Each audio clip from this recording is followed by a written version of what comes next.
How's it going, guys? My name is Zach with the Movie Castle, and today we're going to be talking about The Wraith from 1986, directed by Mike Marvin and starring Charlie Sheen, Randy Quaid, Sherilyn Fenn, Nick Cassavetes, and featuring music from Ozzy Osbourne, Billy Idol, and Robert Palmer. Got some music in this one. Anyway, in this movie, Charlie Sheen plays kind of this drifter character, and he comes through this small town, probably somewhere along Route 66, I believe this is in Arizona, so you kind of get that cool, Arizona desert setting, the whole Wile E. Coyote Roadrunner type deal. Not too crazy, it is more a small town there, not off in the rocks, but a cool setting, and you don't get too many movies in Arizona that aren't, just about it's like it's a horror movie in Arizona. You don't see that too often.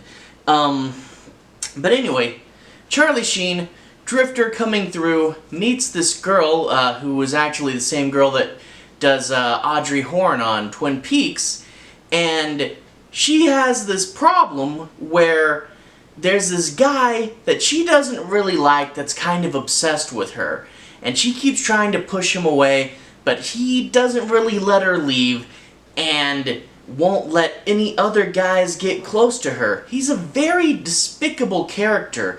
He also does this thing where he forces people into street races and says, if you lose, I take your car, and of course he's got his souped up car, so he never loses. And on top of all that, Charlie Sheen, he meets this other guy that becomes one of his friends, and his friend's brother has recently passed away, and he, the dead brother, was dating Audrey Horne, and it doesn't take a genius to figure out that the brother dying in a mysterious way after dating the woman, and then there's this crazy gangster guy that won't let anyone date her, and it's revealed pretty quick, but the friend's brother was actually murdered because he fell in love with this girl.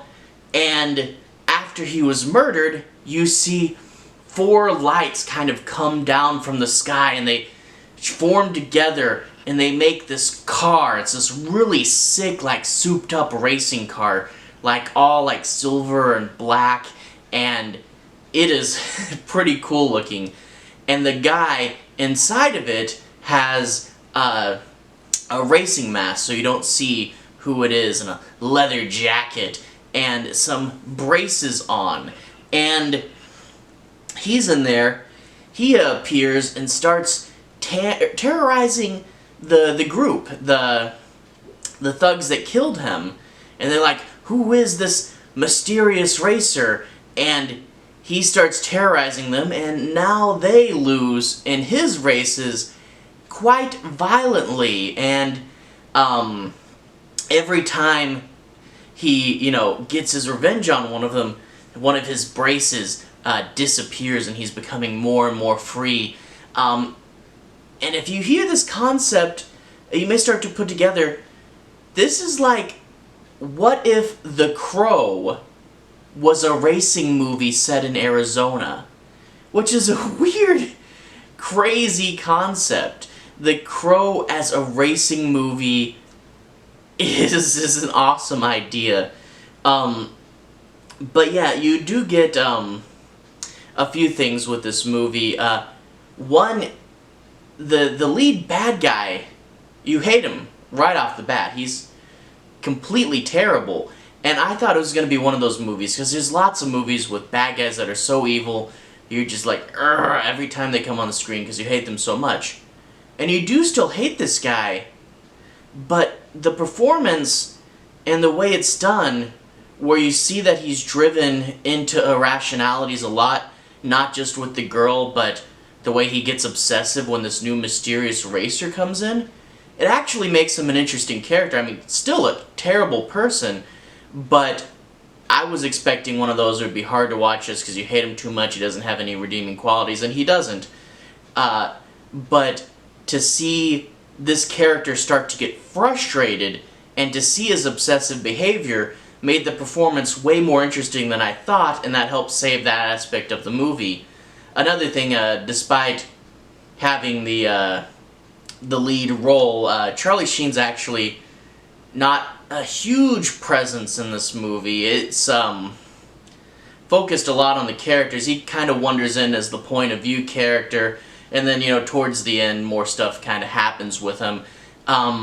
It really almost seems like the girl from Twin Peaks is kind of more the main character, but you do get something for Charlie Sheen to do at the end there.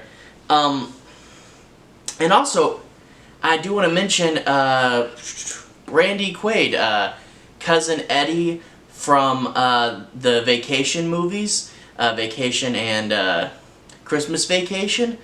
It's kind of weird to see him, you know, not being Cousin Eddie, but he's playing this this cop there, and he's really wanting. He's like, look, you guys, I can't support a vigilante, but at least he's only going after you.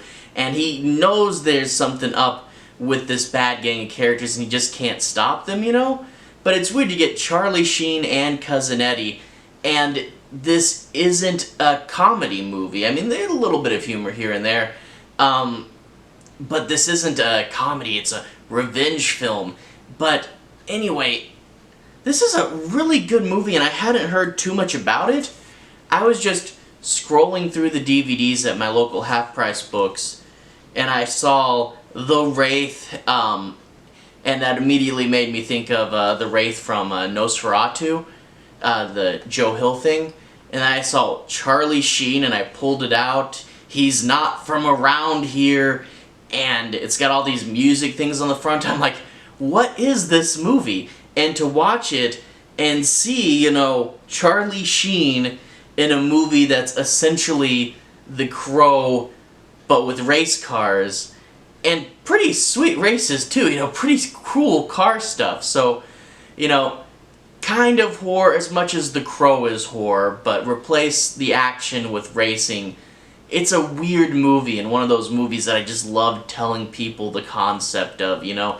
And overall, really fun, and I'm surprised, you know, I hadn't heard of this movie before. I don't know why, but this is one of those movies that definitely worth checking out. I mean, it's not gonna be like, whoa, I can't believe you know, oh, wow, it's the best thing ever, but it's still pretty dang good, you know. I mean, definitely worth checking out.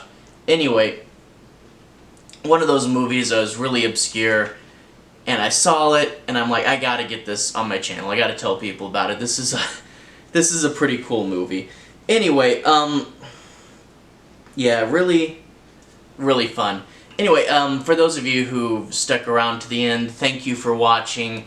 And also, for everyone who's liked and subscribed, thank you. You're really helping the channel out. I'll be back soon with more movies like this. I cover pretty much horror, some other things, more movies and TV, stuff like that coming soon. Anyway, have a good day. I'll see you guys again next time.